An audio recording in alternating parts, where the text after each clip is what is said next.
Hello friends, Radhe Radhe, हर हर महादेव। मैं मीनाक्षी एक बार फिर से आपके सामने अपने अगले वीडियो के साथ प्रेजेंट हुई हूँ। तो चलिए शुरू करने से पहले फटाफट से बताइए आप सभी लोग कैसे हैं। I hope you are happy and healthy. तो चलिए इसी के साथ मैं आज का टॉपिक आपके साथ शेयर करती हूँ। जैसा कि पिछले कुछ वीडियोस में हम एडोलेसेंस पीरियड के बारे में बहुत सारी जानकारी लेते चले आ रहे हैं। हमने उनके कैरेक्टरिस्टिक्स के बारे में जाना, डेवलपमेंटल टास्क के बारे में जाना। आज हम चलते हैं थोड़े से और उनके बारे में, एडोलेसेंट्स के बारे में, इस पीरियड के बारे में जानकारी लेने। तो कुछ ऐसे फिजिकल चेंजेस या बॉडीली चेंजेस हम कह सकते हैं जो ड्यूरिंग एडोलेसेंस देखने को मिलते हैं, जो कि एक्सटर्नली और इंटरनली दोनों प्रकार से दिखाई पड़ते हैं एडोलेसेंस पीरियड में। आज इस सेशन में हम उनकी बात करेंगे। तो आज का टॉपिक होने वाला है some of the external body changes during adolescence. तो किस प्रकार की एक्सटर्नल बॉडी चेंजेस जो होती हैं वो एडोलेसेंस में हम देख सकते हैं। आज का हमारा ये टॉपिक है और ये बहुत ही इंटरेस्टिंग और इन्फॉर्मेटिव, हेल्पफुल होने वाला है। तो I hope that will be remain in the session till the end to get the whole information. And one thing more, if you haven't subscribed my channel, please subscribe it to get these kind of wonderful videos later on also. So let us begin with the session.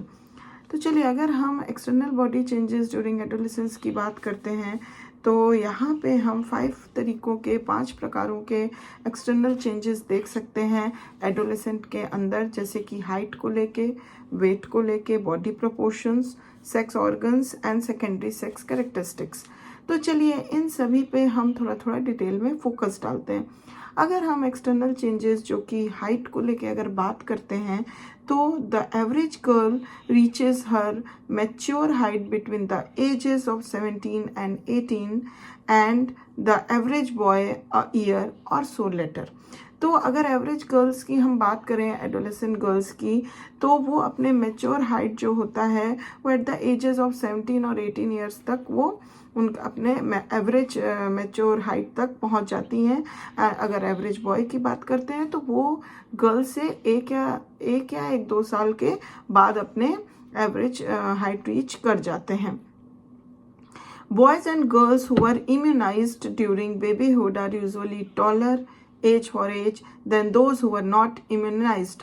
तो जो बच्चे या जो हम कह सकते हैं individual अपने बेबीहुड में टाइम टू टाइम इम्यूनाइजेशन लिया होगा, इम्यूनाइज्ड होगा, वो as compare to other non immunized babies या इंडिविजुअल्स वो बहुत ही ज़्यादा टॉलर एज बाय एज होता जाएगा। मतलब उसकी हाइट वगैरह जो है काफ़ी अच्छी होगी। और जो बेबीहुड में जो एडोलेसेंट्स या जो भी इंडिविजुअल्स अच्छे से इम्यूनाइज्ड नहीं होंगे तो उसका रिजल्ट ये होगा कि they are suffered from more illnesses that tendent to stunt their growth. तो क्या होगा, इस कारण से वो काफ़ी इलनेस के शिकार होंगे या इलनेस उनके अंदर ज़्यादा देखने को मिलेगी, जिस कारण से उनके ग्रोथ में रेसिस्टेंट या स्टंटेड ग्रोथ हम देख सकते हैं। उतना अच्छे से हाइट इंक्रीज होना या उतने अच्छे से फुल बॉडी ग्रोथ होना हम नहीं देख सकते बिकॉज ऑफ द इलनेसेस। तो ये हो गया हाइट को लेके कुछ चेंजेस। अब जब हम बात करते हैं नेक्स्ट की तो वो है वेट को लेके। Weight changes follow a time table similar to that for height changes. तो वेट जो है वो एक टाइम टेबल की तरह फॉलो करता है, जैसे कि similar to that the height changes, with weight now distributed over areas of the body where previously there was little और नो फैट। तो अब जो पूरे बॉडी का जो वेट है जो एडोलेसेंस गर्ल्स या बॉयज में देखने को मिलता है वो डिस्ट्रीब्यूटेड हो जाता है उन एरियाज में भी बॉडी के जहाँ पे पहले थोड़ा भी फैट या लिटिल फैट था। थोड़ा भी फैट नहीं था, there is no fat there, और बहुत ही कम था, तो वहाँ भी उनका वेट जो है वो डिस्ट्रीब्यूट हो जाता है in the adolescence period. Next अगर हम बात करें बॉडी प्रोपोर्शन को लेके, तो the various parts of body gradually come into proportion. तो जो भी एडोलेसेंस स्टेज में बॉयज़ गर्ल्स जो भी होते हैं उनके जो बॉडी प्रोपोर्शन होते हैं वो एक मतलब जो उनका वेरियस पार्ट्स होता है वो ग्रेजुअली एक प्रोपोर्शन, एक बहुत ही ढंग से हर एक बॉडी जो है वो अच्छे से डेवलप हो जाती है और हर एक का एक प्रोपोर्शन प्रॉपर हो जाता है। फॉर एग्जांपल अगर हम बात करें द ट्रंक ब्रॉडेंस एंड लेंथन्स, तो जो ट्रंक एरिया होता है वो ब्रॉड हो जाता है और लेंथन्स हो जाता है, and thus the limbs no longer them too long, और उसके कंपैरिजन में लिम्स वगैरह उतना ज़्यादा लॉन्ग नहीं रह जाती जो प्रीवियसली अदर पीरियड्स में हमको बच्चों के अंदर बॉडी प्रोपोर्शन को लेके देखने को मिलती थी। नेक्स्ट अगर हम बात करें सेक्स ऑर्गन्स को लेके एडोलेसेंस पीरियड में, तो both male and female sex organs reach their mature size in late adolescence. Late adolescence तक आते आते जो भी मेल और फीमेल सेक्स ऑर्गन्स हैं वो अपने एक मैच्योर साइज पर आ जाते हैं, but are not mature in function until several years later. लेकिन आगे के भी लेट एडोलेसेंस पीरियड के आगे के भी कुछ साल तक वो अभी ऐसा ज़रूरी नहीं है कि बहुत मैच्योरली फंक्शन करें, मैच्योरली डेवलप हो जाते हैं, बट फंक्शंस करने में अभी उनको और थोड़ा समय लगता है।